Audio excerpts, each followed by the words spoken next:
Primera parte del canon. 1. Elegía al canon. Originariamente, el canon significaba la elección de libros por parte de nuestras instituciones de enseñanza, y a pesar de las recientes ideas políticas de multiculturalismo, la auténtica cuestión del canon subsiste todavía. ¿Qué debe intentar leer el individuo que todavía desea leer en este momento de la historia? Los bíblicos 60 años ya no bastan más que para leer una selección de los grandes escritores que componen lo que podría denominarse la tradición occidental, por no hablar de las tradiciones de todo el mundo. El que lee debe elegir, puesto que literalmente no hay tiempo suficiente para leerlo todo, aun cuando uno no hiciera otra cosa en todo el día. El magnífico verso de Mallarmé, la carne es triste, ay, y ya he leído todos los libros, se ha convertido en una hipérbole. La superpoblación, la represión malthusiana, es el auténtico contexto de las angustias canónicas. En la actualidad, no pasa ni un momento sin que nuevas oleadas de lemmings académicos, obcecándose en su propio exterminio, proclamen las responsabilidades morales del crítico, aunque con el tiempo este moralismo remitirá. Todas las instituciones de enseñanza tendrán su departamento de estudios culturales, un buey al que no conviene sacrificar, y florecerá una estética subterránea, que restaurará en parte el romanticismo de la lectura. Reseñar malos libros, señaló una vez Auden, es malo para el carácter. Al igual que todos los moralistas dotados, Auden idealizaba a pesar de sí mismo, y debería haber vivido la época presente, en la que los nuevos comisarios nos dicen que leer buenos libros es malo para el carácter, cosa que me parece cierta. Leer a los mejores escritores, pongamos a Homero, Dante, Shakespeare, Tolstoy, no, nos convertirá en mejores ciudadanos. El arte es absolutamente inútil, según el sublime Oscar Wilde, que tenía razón en todo. También nos dijo que toda mala poesía es sincera. Si yo tuviera el poder de hacerlo, daría orden de que esas palabras fueran grabadas a la entrada de todas las universidades, a fin de que todos los estudiantes pudieran ponderar el esplendor de dicha idea. El poema inaugural del presidente Clinton, escrito por Maya Angelou, fue elogiado en un editorial del New York Times como una obra de magnitud whitmaniana, y su sinceridad es de hecho abrumadora. Entra para formar parte de todas las obras instantáneamente canónicas que inundan nuestras academias. La desdichada verdad es que nada podemos hacer. Podemos resistir hasta cierto punto, pero más allá de ese punto, incluso nuestras universidades se verán compelidas a acusarnos de racistas y sexistas. Recuerdo que un colega, sin duda con ironía, le dijo a un entrevistador del New York Times que todos somos críticos feministas. Esta es la retórica adecuada para un país ocupado, un país que no espera liberación alguna de la liberación. Puede que las instituciones esperen seguir el consejo del príncipe de Lampedusa, autor de El gato pardo, que recomienda a sus pares que todo cambie, un poco para que todo siga exactamente igual. Por desgracia, nada volverá a ser lo mismo, puesto que el arte de leer bien y a fondo, que es el cimiento de nuestra empresa, dependía de personas que ya en la infancia eran fanáticas de la lectura. Incluso los devotos y solitarios lectores son ahora necesariamente asediados, pues no pueden estar seguros de que las nuevas generaciones acaben prefiriendo a Shakespeare o a Dante por encima de cualquier otro escritor. Las sombras se alargan en este ocaso, y nos acercamos al segundo milenio esperando que las sombras crezcan aún más. No deploro todo esto. La estética es, bajo mi punto de vista, un asunto individual más que social. En cualquier caso, no hay culpables, aunque algunos de nosotros agradeceríamos que no se nos dijera que carecemos de las ideas sociales liberales, generosas y abiertas de los que nos suceden. La crítica literaria es un arte antiguo. Su inventor, según Bruno Snell, fue Aristófanes, y casi estoy de acuerdo con Heinrich Heine cuando dice que hay un Dios y su nombre es Aristófanes. La crítica cultural es otra lamentable ciencia social, pero la crítica literaria como arte siempre fue y será un fenómeno elitista. Fue un error creer que la crítica literaria podía convertirse en un pilar de la educación democrática o de la mejora social. Cuando nuestros departamentos de literatura inglesa u otras literaturas se encojan hasta las dimensiones de nuestros actuales departamentos de clásicas, cediendo casi todas sus funciones a las legiones de los estudios culturales, quizás seamos capaces de regresar al estudio de lo ineludible, a Shakespeare y a sus escasos iguales, quienes, después de todo, nos inventaron a todos nosotros. El canon, una vez lo consideremos como la relación de un lector y escritor individual, con lo que se ha conservado de entre todo lo que se ha escrito, y nos olvidemos de él como lista de libros exigidos para un estudio determinado, será idéntico a un arte de la memoria literario, sin nada que ver con un sentido religioso del canon. La memoria es siempre un arte, incluso cuando actúa involuntariamente. Emerson oponía el partido de la memoria al partido de la esperanza, pero eso era en una Norteamérica muy distinta.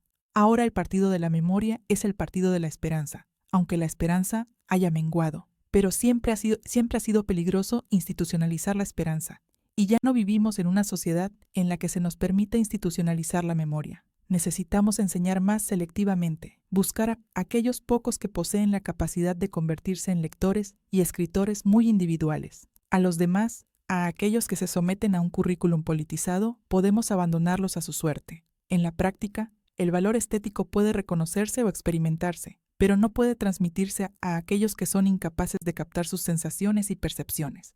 Reñir por él nunca lleva a nada.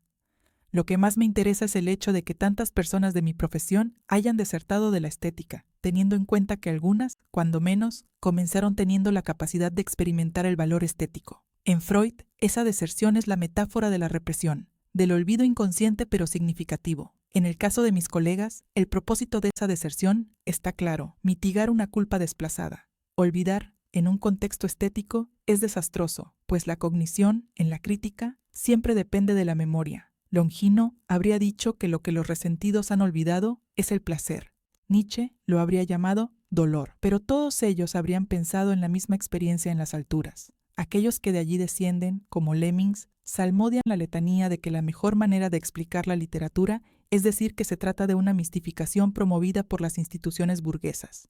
Eso reduce la estética a ideología, o como mucho a metafísica. Un poema no puede leerse como un poema, debido a que es originariamente un documento social, o rara vez, aunque cabe esa posibilidad, un intento de superar la filosofía. Contra esta idea insto a una tenaz resistencia, cuyo solo objetivo sea conservar la poesía, con tanta plenitud y pureza como sea posible. Nuestras legiones que han desertado representan un ramal de nuestras tradiciones que siempre ha huido de la estética, el moralismo platónico o la ciencia social aristotélica. Cuando se ataca a la poesía, o bien se la exilia porque destruye el bienestar social, o bien se la tolera siempre y cuando asuma el papel de catarsis social bajo los estandartes del nuevo multiculturalismo, bajo las superficies del marxismo, feminismo o neohistoricismo académicos, la antigua polémica del platonismo o de la medicina social aristotélica, igualmente arcaica, prosigue en su marcha. Supongo que el conflicto entre estas tendencias y los siempre acosados partidarios de la estética nunca cesará. Ahora estamos perdiendo, y sin duda seguiremos perdiendo, y es una lástima, porque muchos de los mejores estudiantes nos abandonarán por otras disciplinas y profesiones, un abandono que ya se está produciendo.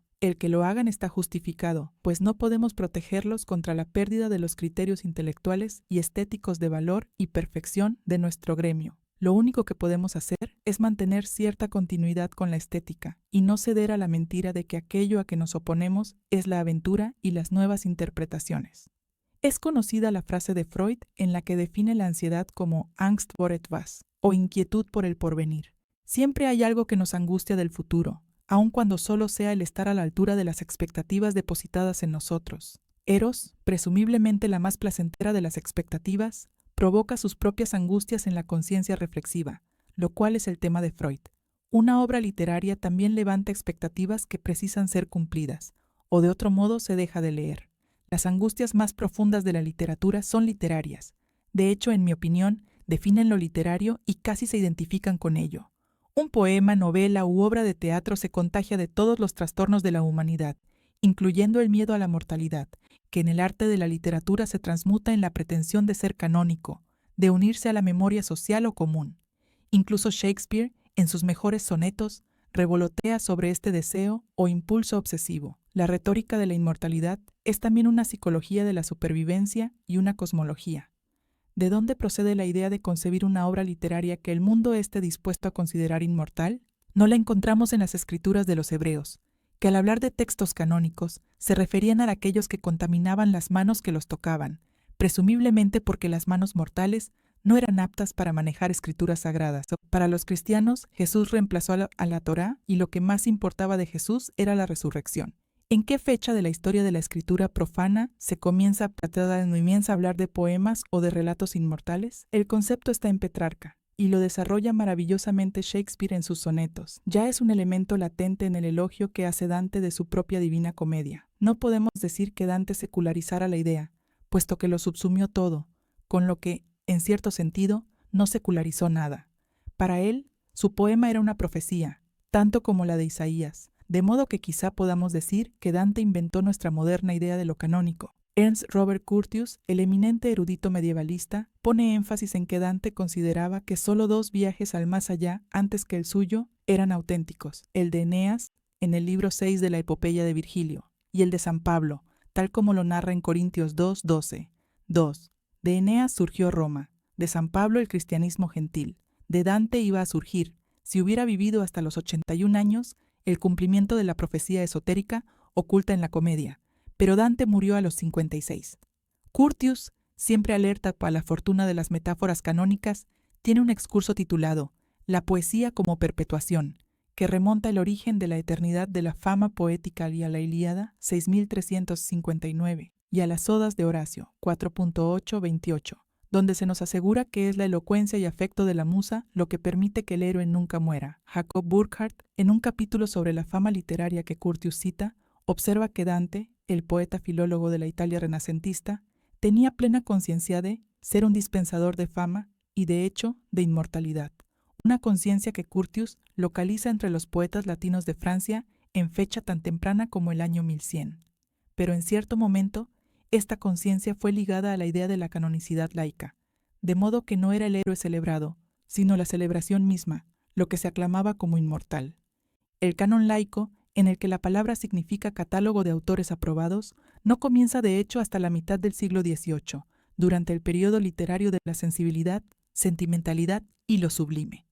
Las odas de William Collins rastrean el canon sublime en los precursores heroicos de la sensibilidad, comenzando por los antiguos griegos y pasando por Milton, y se cuentan entre los primeros poemas ingleses escritos para promover una tradición laica de la canonicidad. El canon, una palabra religiosa en su origen, se ha convertido en una elección entre textos que compiten para sobrevivir, ya se interprete esa elección como realizada por grupos sociales dominantes, instituciones educativas, tradiciones críticas o, como hago yo, por autores de aparición posterior que se sienten elegidos por figuras anteriores concretas. Algunos partidarios actuales de lo que se denomina a sí mismo radicalismo académico llegan a sugerir que las obras entran a formar parte del canon debido a fructíferas campañas de publicidad y propaganda.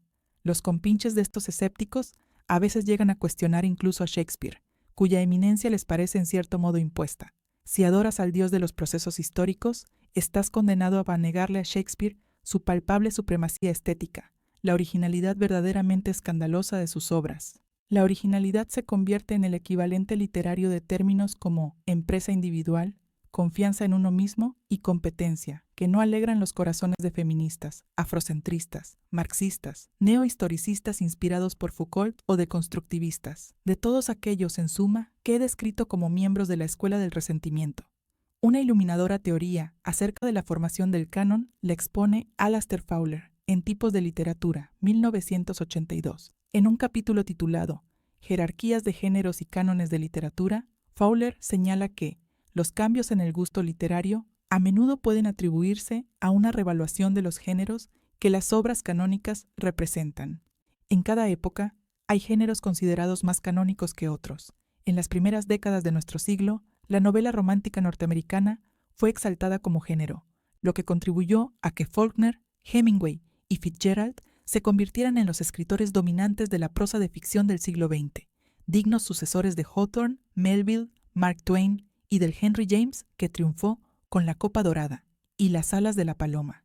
El efecto de esta exaltación del romanticismo sobre la novela realista fue que narraciones visionarias como la de Faulkner en Mientras agonizo, de Nathanael West en Miss Lonely Hearts y de Thomas Pynchon en La subasta del lote 49 gozaron de mayor consideración crítica que Germana Carey y Una tragedia americana de Theodore Dreiser.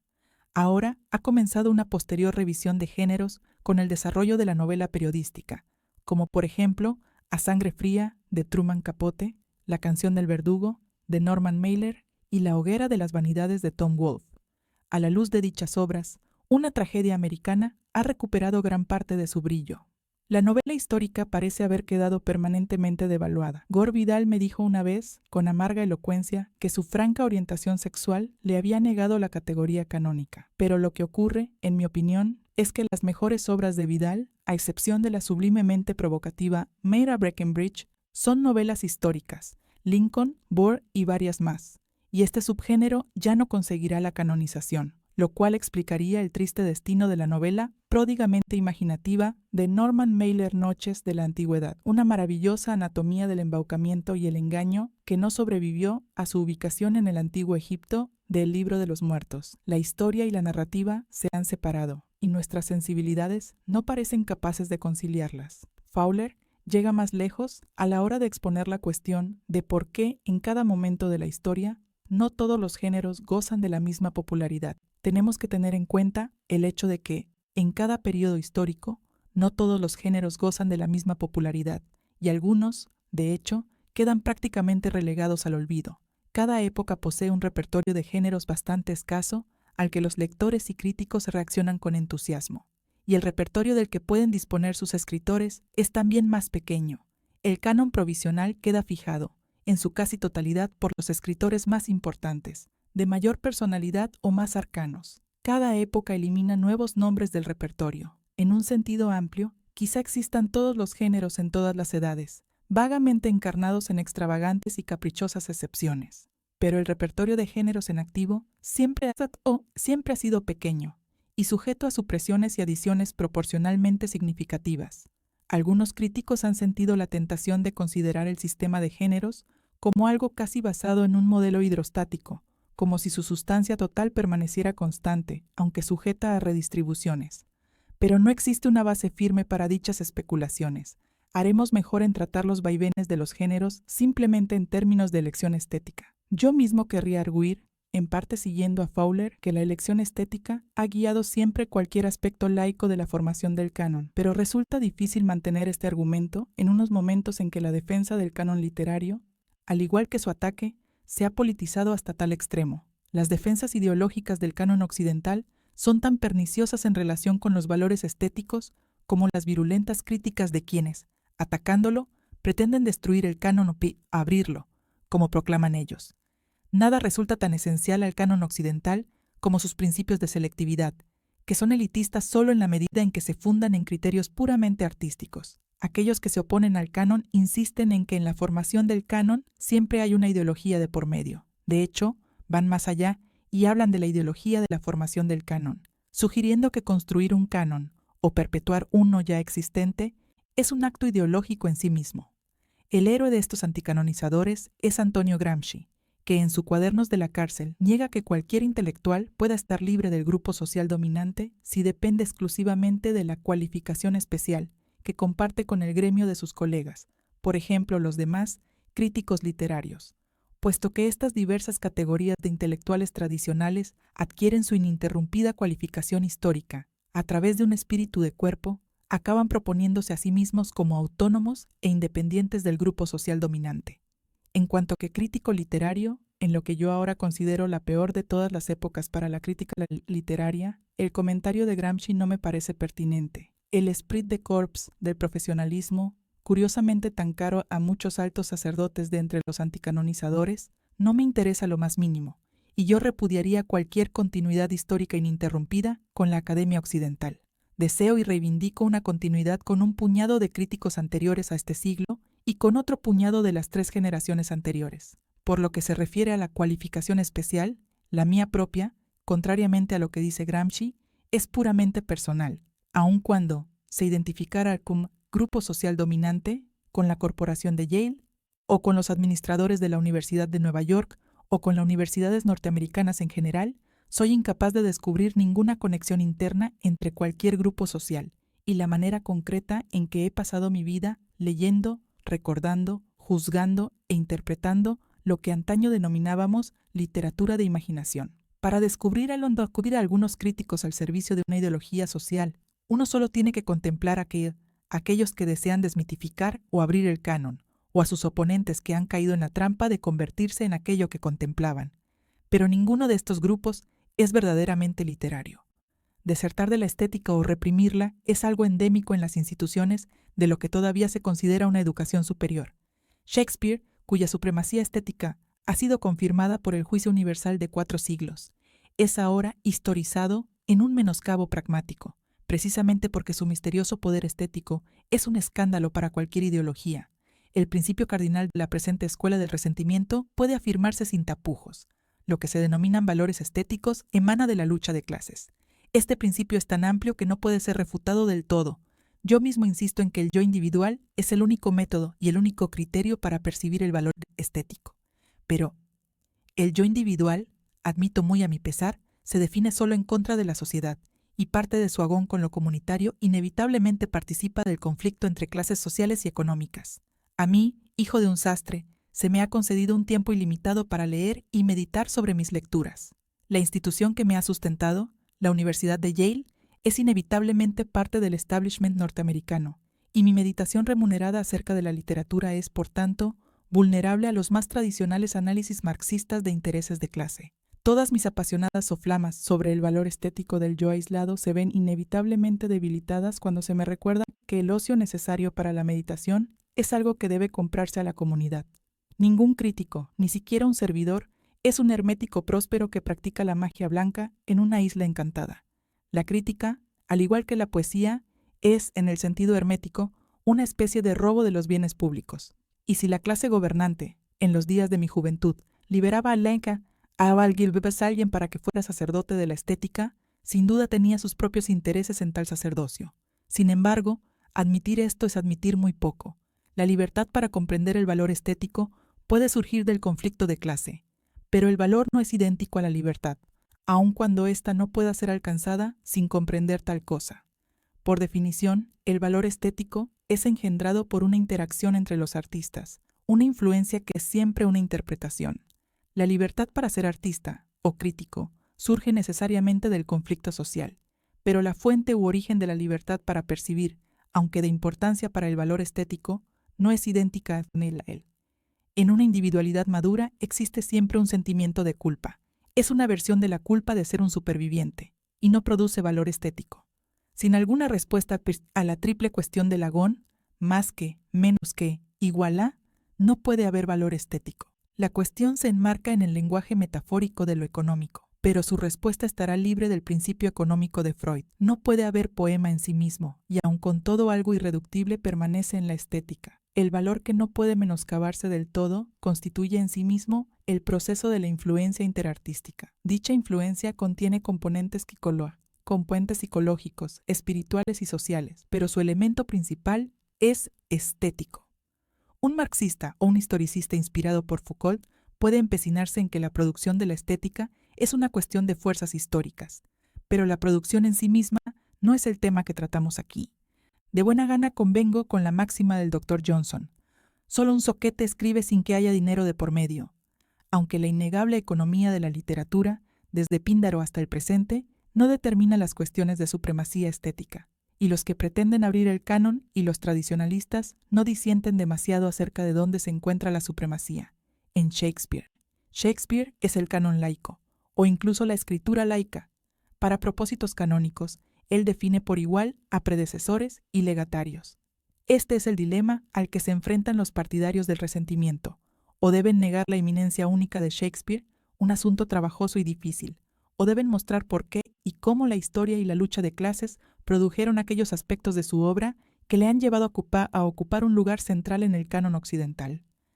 Aquí se encuentran con la insuperable dificultad de la fuerza más idiosincrásica de Shakespeare. Siempre está por encima de ti, o conceptual como metafóricamente, seas quien seas y no importa la época a que pertenezcas. Él te hace anacrónico porque te contiene. No puedes subsumirle, no puedes iluminarle con una nueva doctrina, ya sea el marxismo, el freudismo o el escepticismo lingüístico de Maniano. Por contra, él ilumina la doctrina, no prefigurándola, sino posfigurándola. Como si dijéramos, lo más importante que encontramos en Freud ya está en Shakespeare, además de una convincente crítica de Freud.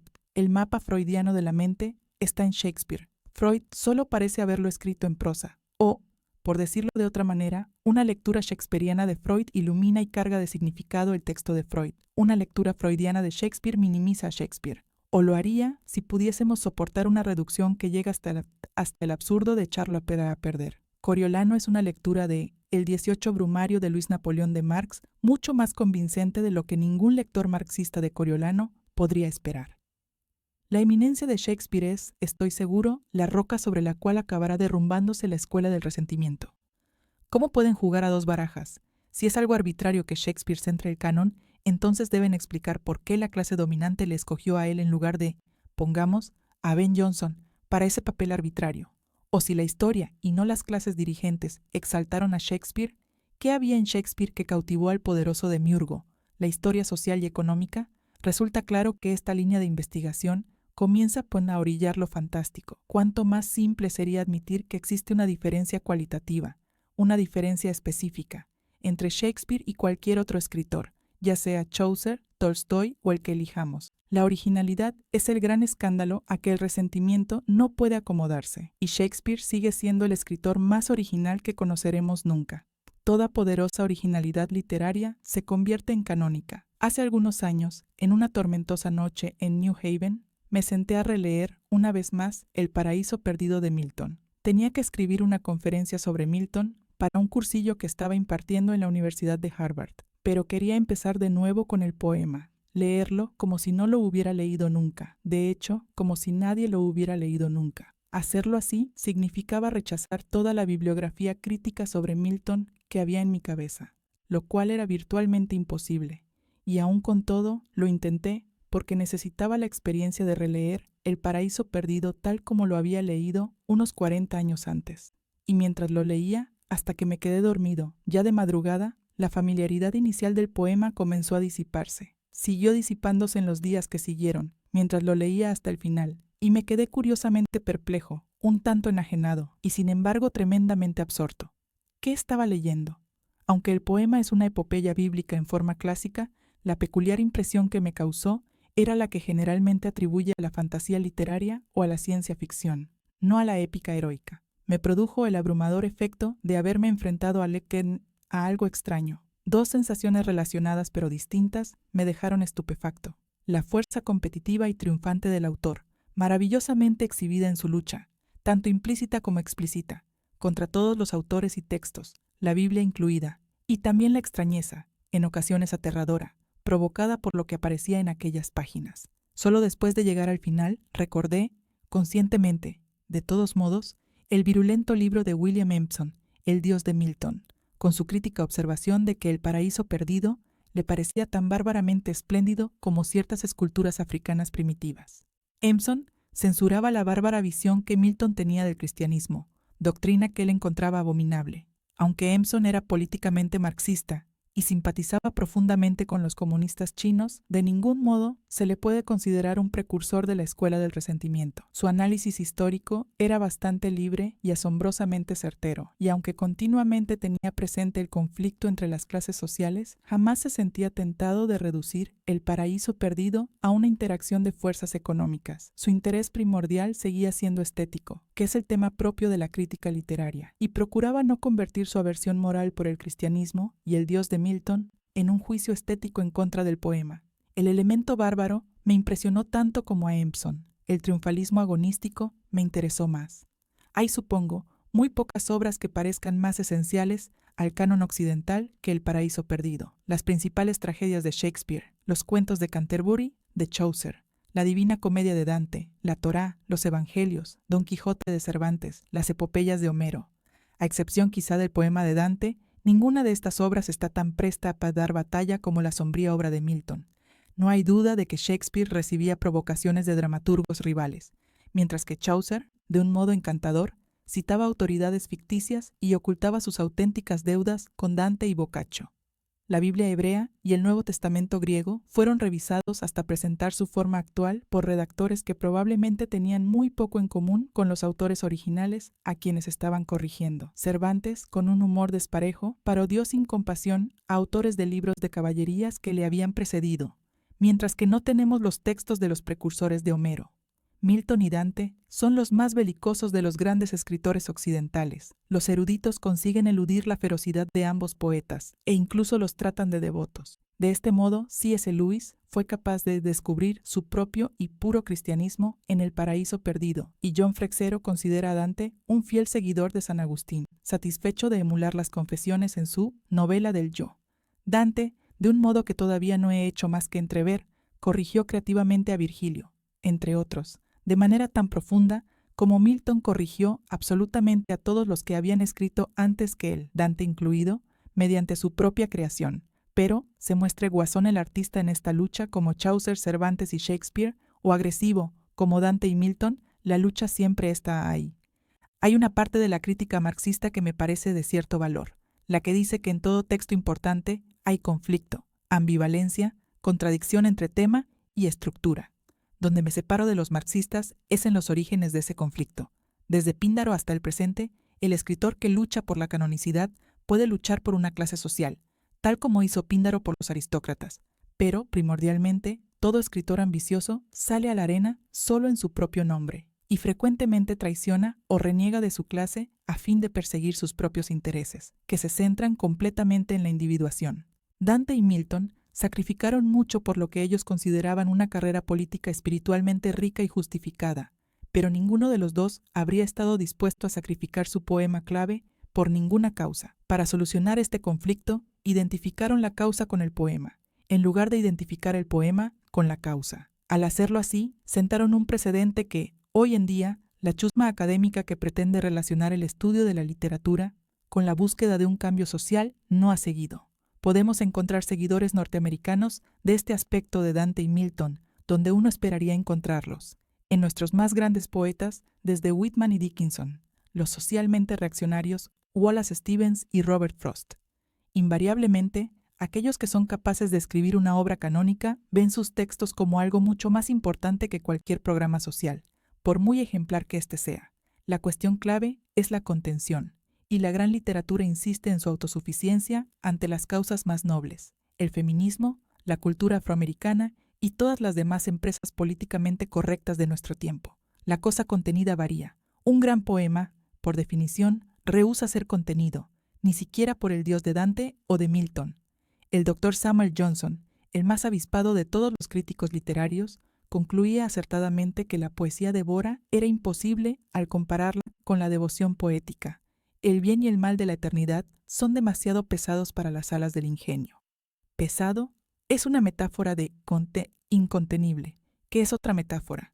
Aquellos que quieren abrir el canon censuran la religión manifiesta, pero reclaman versos devotos, y una crítica devota, aun cuando el objeto de devoción se haya convertido en el ascenso al poder de las mujeres, o de los negros, o del más desconocido de todos los dioses desconocidos, la lucha de clases en Estados Unidos. Todo depende de vuestros valores, pero siempre me parece raro que los marxistas sean tan perspicaces a la hora de encontrar competencia en todas partes, y aún así no consigan ver que es algo intrínseco a las bellas artes. Lo que se hace es infravalorar e idealizar en exceso la literatura de imaginación, que siempre ha perseguido sus propios fines egoístas.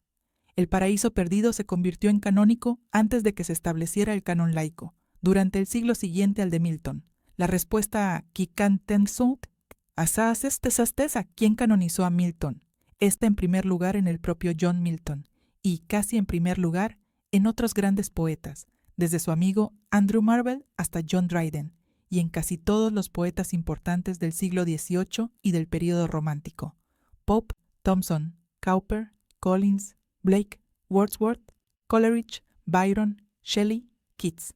No hay duda de que algunos críticos, el Dr. Johnson y Hazlitt, contribuyeron a la canonización, pero Milton, al igual que Chaucer, Spenser y Shakespeare antes que él, y al igual que Wordsworth después, superaron la tradición y la subsumieron. Esta es la prueba más difícil de superar para incorporarse al canon. Solo unos pocos podrían superar y subsumir la tradición, y ahora quizá no haya nadie que pueda hacerlo. Por ello, la cuestión que se plantea hoy en día es: ¿se puede obligar a la tradición a que te haga sitio abriéndote paso a codazos desde dentro, por decirlo de alguna manera, en lugar de desde fuera, tal como pretenden los multiculturalistas? Ningún movimiento originado en el interior de la tradición puede ser ideológico ni ponerse al servicio de ningún objetivo social, por moralmente admirable que sea éste. Uno solo irrumpe en el canon por fuerza estética, que se compone primordialmente de la siguiente amalgama: dominio del lenguaje metafórico, originalidad, poder cognitivo, sabiduría y exuberancia en la dicción. La injusticia última de la injusticia histórica es que sus víctimas no precisan otra cosa que sentirse víctimas. Sea lo que sea el canon occidental, no se trata de un programa para la salvación social. La manera más estúpida de defender el canon occidental consiste en insistir en que encarna las 7 virtudes morales que componen nuestra supuesta gama de valores normativos y principios democráticos. Eso es palmariamente falso. La Ilíada muestra la incomparable gloria de una victoria armada, mientras que Dante se recrea en los eternos tormentos sobre sus enemigos más personales de que es testigo. La versión que Tolstói ofrece del cristianismo deja de lado casi todo lo que cualquiera de nosotros conserva, y Dostoyevski predica el antisemitismo, el oscurantismo y la necesidad de la servidumbre humana. Las ideas políticas de Shakespeare, al menos por lo que podemos precisar, no parecen muy distintas de las de su Coriolano, y las ideas de Milton acerca de la libertad de expresión y la libertad de prensa no impiden la imposición de todo tipo de represiones sociales. Spencer se regocija en la masacre de los rebeldes irlandeses, mientras que la egomanía de Wordsworth exalta su mente poética por encima de cualquier otra fuente de esplendor. Los más grandes escritores occidentales subvierten todos los valores, tanto los nuestros como los suyos. Los eruditos que nos instan a encontrar el origen de nuestra moralidad y de nuestra política en Platón o en Isaías, están alienados de la realidad social en que vivimos. Si leemos el canon occidental con la finalidad de conformar nuestros valores sociales, políticos, personales o morales, creo firmemente que nos convertiremos en monstruos entregados al egoísmo y la explotación. Leer al servicio de cualquier ideología, a mi juicio, es lo mismo que no leer nada. La recepción de la fuerza estética nos permite aprender a hablar de nosotros mismos y a soportarnos. La verdadera utilidad de Shakespeare o de Cervantes, de Homero o de Dante, de Chaucer o de Rabelais, consiste en contribuir al crecimiento de nuestro yo interior. Leer a fondo el canon no nos hará mejores o peores personas, ciudadanos más útiles o dañinos. El diálogo de la mente consigo misma no es primordialmente una realidad social. Lo único que el canon occidental puede provocar es que utilicemos adecuadamente nuestra soledad. Esa soledad que, en su forma última, no es sino la confrontación con nuestra propia mortalidad. Poseemos el canon porque somos mortales y nuestro tiempo es limitado.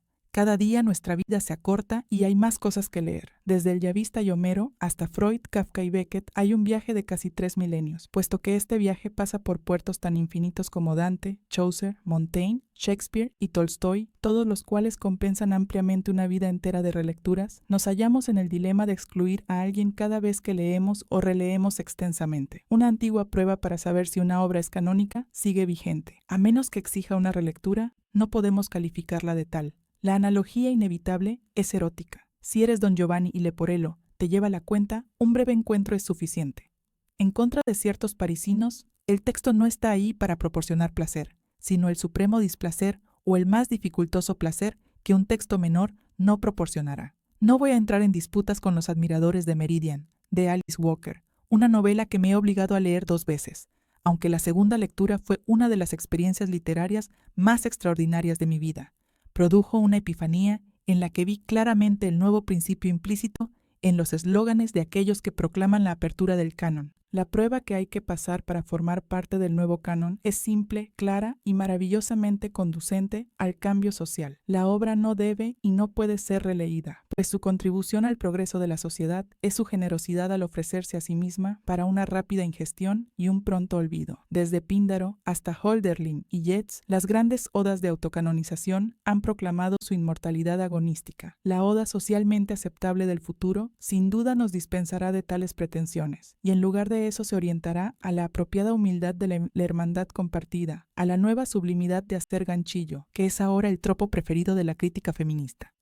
Y aun con todo, debemos elegir, puesto que nuestro tiempo es limitado, debemos releer a Elizabeth Bishop o a Adrienne Rich, debo ir de nuevo a la busca del tiempo perdido con Marcel Proust, o intentar releer la conmovedora denuncia de Alice Walker de todos los varones, blancos y negros.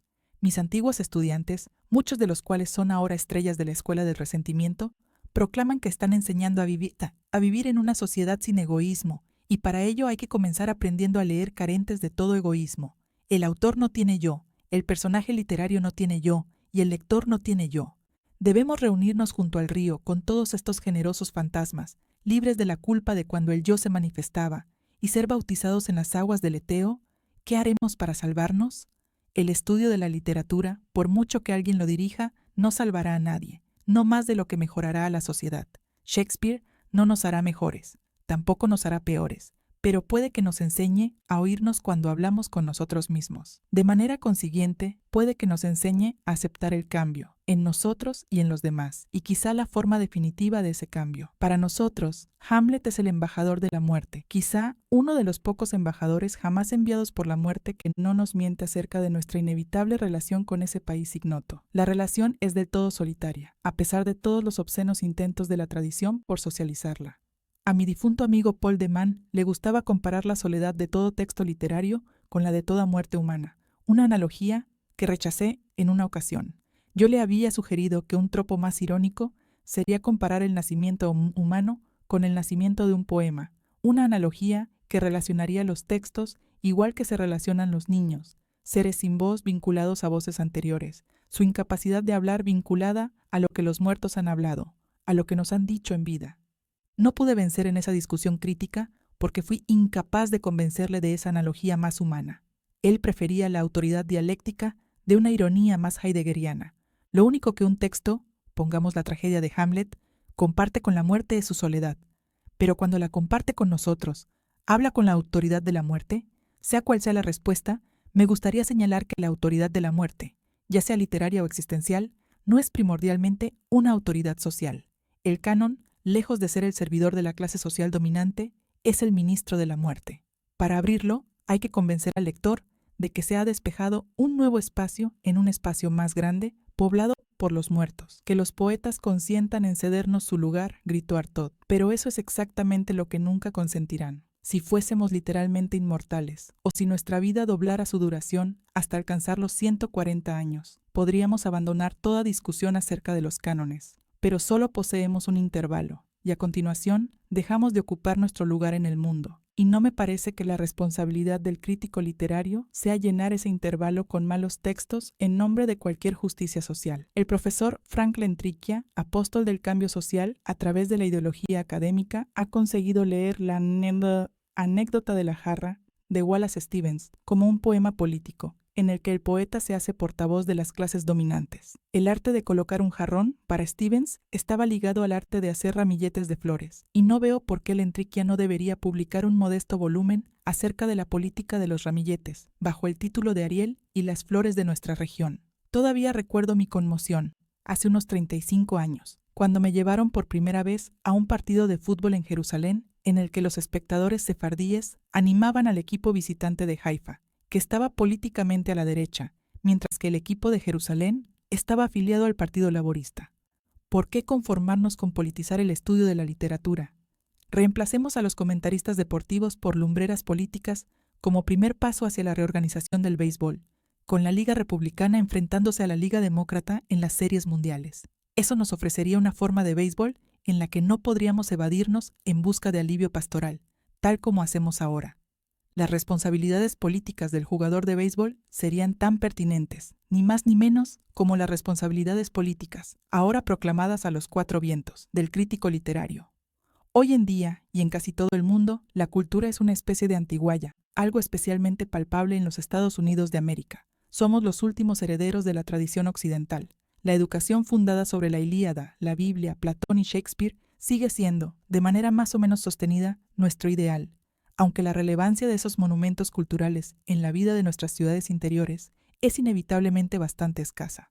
Aquellos que se indignan ante los cánones sufren un complejo de culpa elitista basado en la apreciación, bastante exacta, de que los cánones siempre sirven indirectamente a los intereses y objetivos sociales y políticos, y ciertamente espirituales, de las clases más opulentas de cada generación de la sociedad occidental.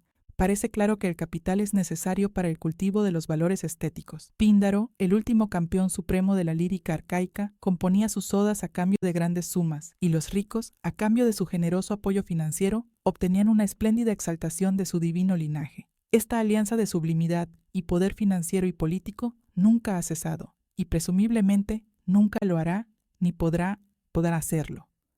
Existen naturalmente profetas, desde Amos hasta Whitman, pasando por Blake, que se alzan para protestar en contra de esta alianza, y sin duda algún día surgirá una gran figura comparable a Blake. Pero la norma canónica sigue siendo Píndaro, y no Blake. Incluso profetas como Dante y Milton se comprometieron mucho más de lo que Blake estuvo dispuesto o fue capaz de comprometerse. en la medida en que puede afirmarse que las aspiraciones culturales pragmáticas tentaron a los poetas de la Divina Comedia y El Paraíso Perdido. Me ha llevado toda una vida de inmersión en el estudio de la poesía el llegar a comprender por qué Blake y Whitman se vieron obligados a convertirse en los poetas herméticos, incluso esotéricos, que verdaderamente fueron. Si rompes la alianza entre riqueza y cultura, una ruptura que marca la diferencia entre Milton y Blake, entre Dante y Whitman, debes pagar el elevado e irónico precio de aquellos que buscan destruir las continuidades canónicas. Te conviertes en un gnóstico tardío, en guerra contra Homero.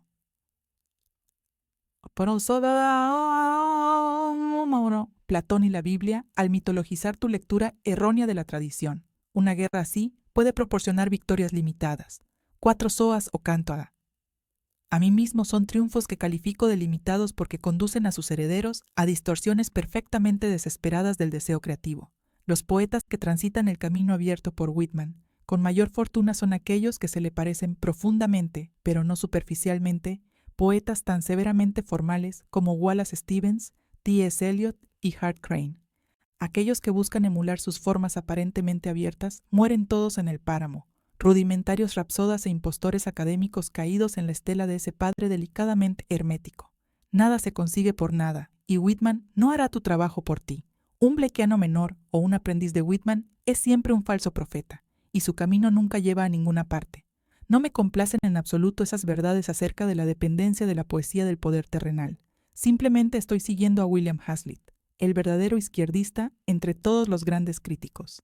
Hazlitt, en su maravillosa disertación sobre Coriolano, de personajes de las obras de Shakespeare, comienza admitiendo a disgusto que la causa del pueblo cuenta muy poco como sujeto poético. Admite la retórica, que da lugar a razonamientos y explicaciones, pero no suscita en la mente imágenes inmediatas o claras. Tales imágenes, descubre Hazlitt, están presentes en todas partes del lado de los tiranos y sus instrumentos. La clara noción que tiene Hazlitt de la turbulenta interacción entre el poder de la retórica y la retórica del poder posee un iluminador potencial en la oscuridad que ahora impera. Las propias ideas políticas de Shakespeare pueden ser o no las de Coriolano, al igual que las angustias de Shakespeare pueden ser o no las de Hamlet o Lear, ni tampoco es Shakespeare el trágico Christopher Marlowe, cuya obra y vida parecen haberle enseñado a Shakespeare el camino que no debía seguir. Shakespeare sabe implícitamente lo que sesgadamente Hazlitt deja explícito. La musa, ya sea trágica o cómica, siempre toma partido por la élite. Por cada Shelley o Brecht, en cada sociedad hay más de una docena de grandes poetas que gravitan de manera natural del lado de las clases dominantes. La imaginación literaria está contaminada por el celo y los excesos de la competencia social, pues a lo largo de toda la historia de Occidente, la imaginación creativa se ha concebido a sí misma como lo competitivo por antonomasia, semejante al corredor solitario, que solo persigue su propia gloria. Las mujeres de mayor fuerza poética, Safo y Emily Dickinson, son incluso agonistas más feroces que los hombres. La señorita Dickinson de Amherst no se propuso ayudar a la señora Elizabeth Barrett Browning a acabar su labor de ganchillo.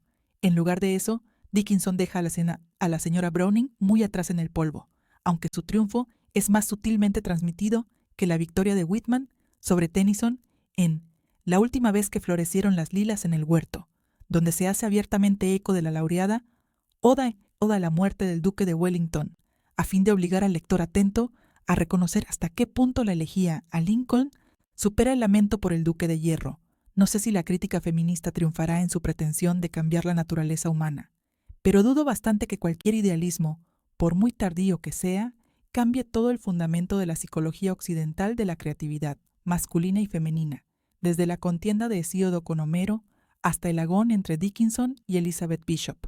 Mientras escribo estas frases, le echo un vistazo al periódico y leo una historia acerca de la angustia de las feministas obligadas a elegir entre Elizabeth Holtzman y Geraldine Ferraro para la nominación al Senado, una elección no muy distinta de la de un crítico que en la práctica se ve obligado a elegir entre la difunta May Swenson, que se parece bastante a lo que podríamos considerar una gran poetisa, y la vehemente Adrienne Rich. Un supuesto poema puede mostrar los sentimientos más ejemplares, ser políticamente de lo más exaltado y tener poco de poema. Puede que un crítico tenga obligaciones políticas, pero su primera obligación es suscitar de nuevo la antigua e inflexible pregunta del agonista: más que, menos que, igual a.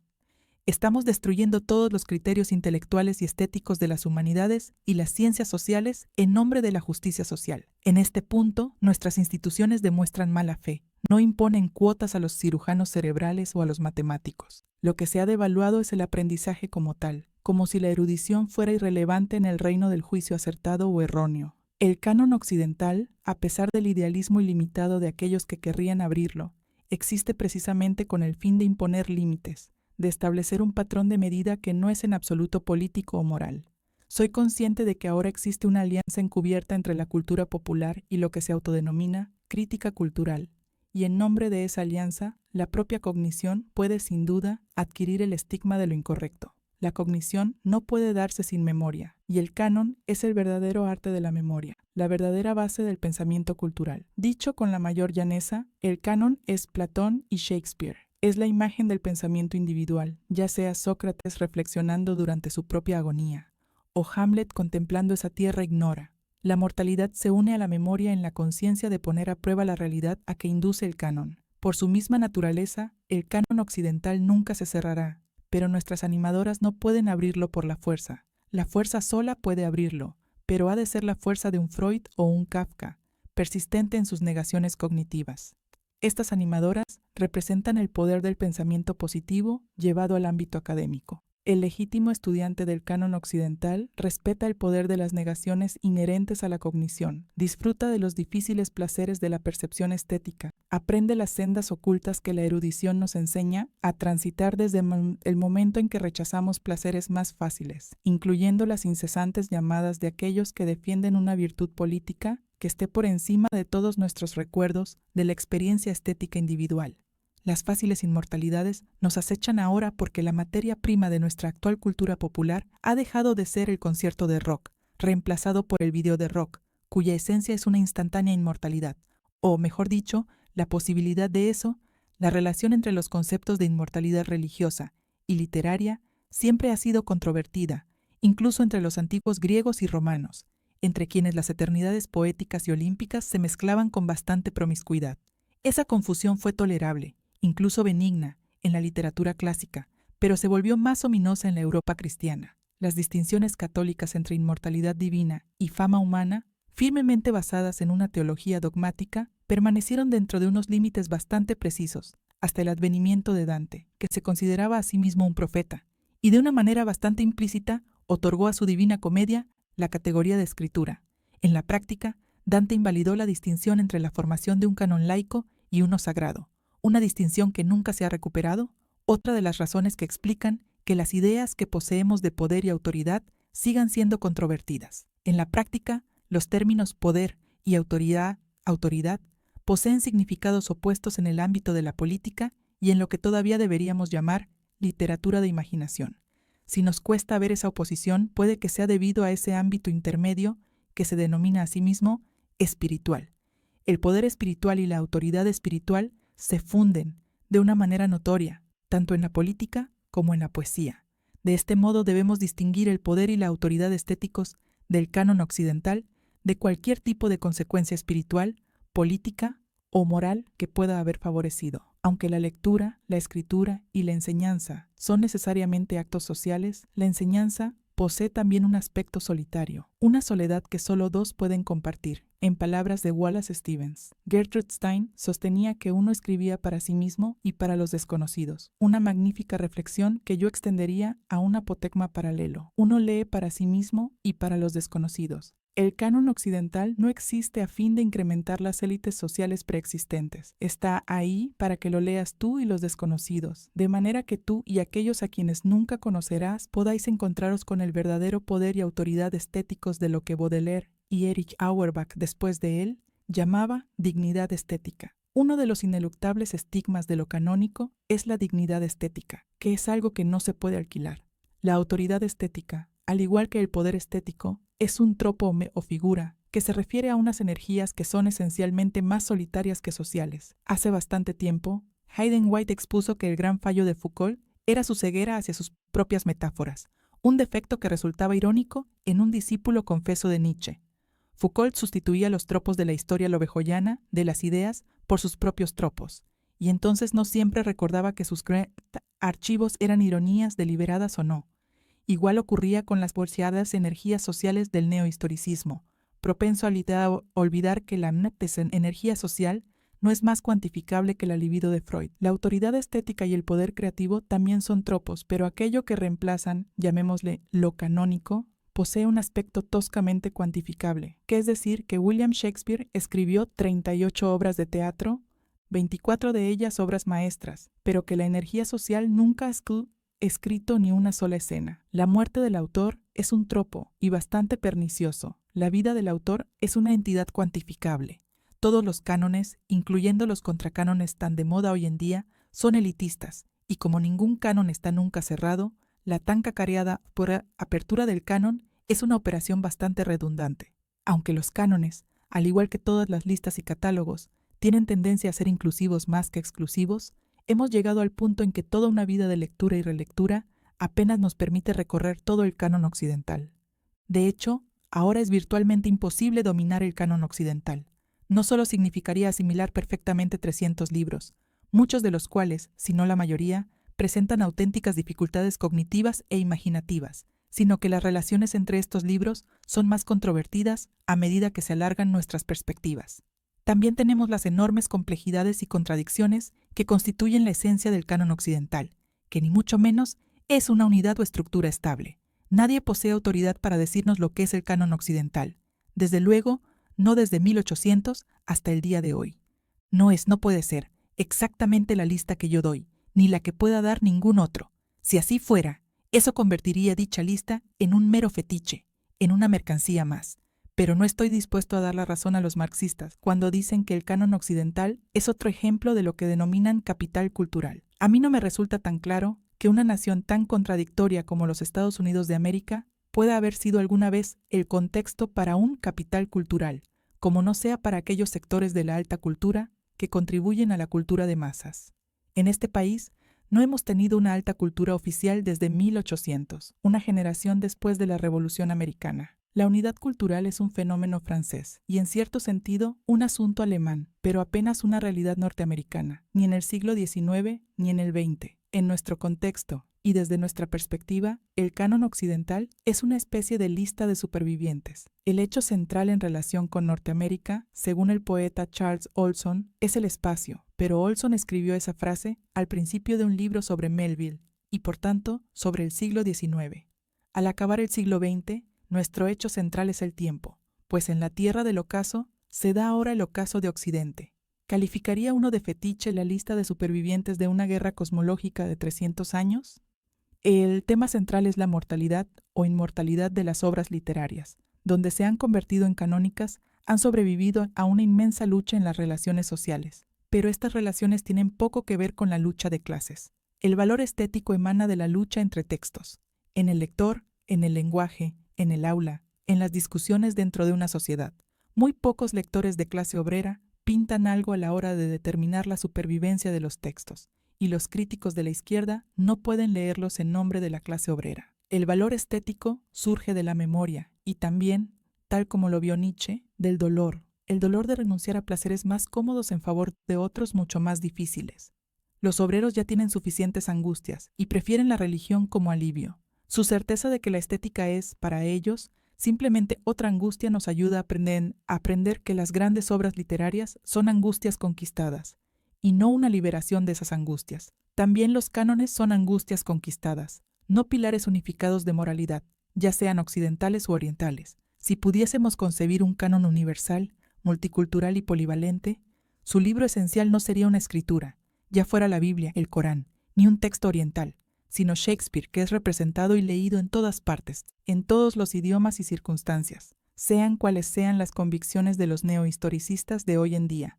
Para quienes Shakespeare es solo un indicador de las energías sociales del Renacimiento inglés. Shakespeare, para cientos de millones de personas que no son europeas ni de raza blanca, es un indicador de sus emociones, de su identificación con unos personajes a los que Shakespeare dio existencia mediante su lenguaje. Para ellos, su universalidad no es histórica, sino fundamental. Él pone en escena sus vidas. En sus personajes, ellos perciben y afrontan sus propias angustias y fantasías, no las energías sociales manifestadas por el incipiente Londres mercantil.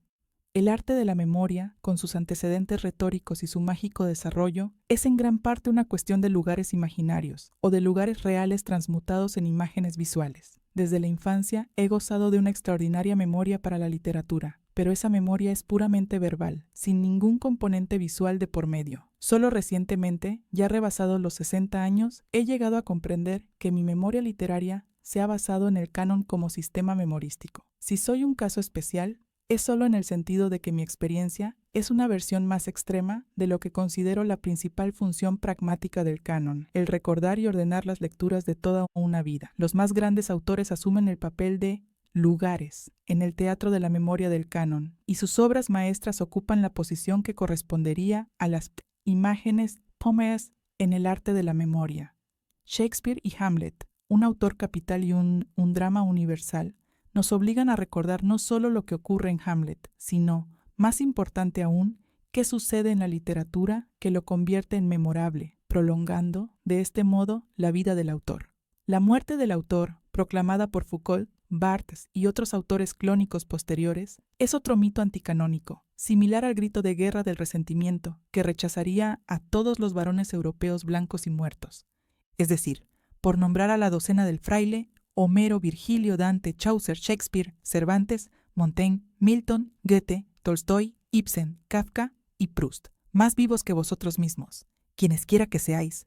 Estos autores eran indudablemente varones, y supongo que blancos, pero, comparados con cualquier autor vivo de la actualidad, no están muertos. Entre nosotros tenemos a García Márquez, Pynchon, Ashbery, y otros que es probable que lleguen a ser tan canónicos como Borges y Beckett, entre los recientemente fallecidos. Pero Cervantes y Shakespeare pertenecen a otro orden de vitalidad. El canon es sin duda un patrón de vitalidad, una medida que pretende poner límites a lo inconmensurable. La antigua metáfora de la inmortalidad del escritor resulta aquí pertinente y renueva, para nosotros, el poder del canon. Curtius tiene un excurso titulado La poesía como perpetuación, en el que cita la fantasía de Burckhardt sobre la fama en la literatura, al equiparar fama e inmortalidad. Pero Burckhardt y Curtius vivieron y murieron antes de la época de Warhol, en la que tanta gente es famosa durante 15 minutos. La inmortalidad durante un cuarto de hora se confiere ahora pródigamente, y puede considerarse una de las consecuencias más hilarantes de abrir el canon. La defensa del canon occidental no es de ningún modo una defensa de Occidente o de la empresa nacionalista. Si el multiculturalismo significara Cervantes, ¿quién podría quejarse? Los mayores enemigos de los criterios estéticos y cognitivos son supuestos defensores que nos vienen con tonterías acerca de los valores morales y políticos de la literatura. No vivimos según la ética de la Ilíada, ni según las ideas políticas de Platón. Aquellos que enseñan a interpretar los textos tienen más en común con los sofistas que con Sócrates. ¿Qué podemos esperar que haga Shakespeare por nuestra sociedad en declive, teniendo en cuenta que la función del teatro shakespeariano tiene poco que ver con la virtud cívica o la justicia social? Los neohistoricistas de hoy en día, con su extraña mezcla de Foucault y Marx, son solo un episodio menor de la interminable historia del platonismo.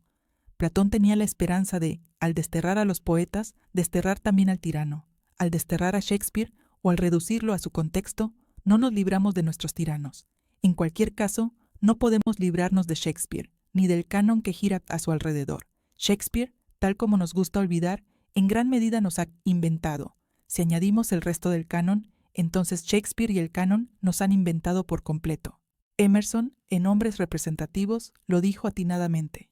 Shakespeare está tan por encima de la categoría de los autores eminentes como lo está por encima del vulgo. Es inconcebiblemente sabio. Los demás lo son concebiblemente. Un buen lector puede, en cierto modo, situarse en la mente de Platón y pensar desde ahí, pero no en la de Shakespeare. Sigue estando fuera de nuestro alcance. Por facilidad compositiva, por creación, Shakespeare es único. Nada podemos decir acerca de Shakespeare que sea tan importante como lo que expresó Emerson.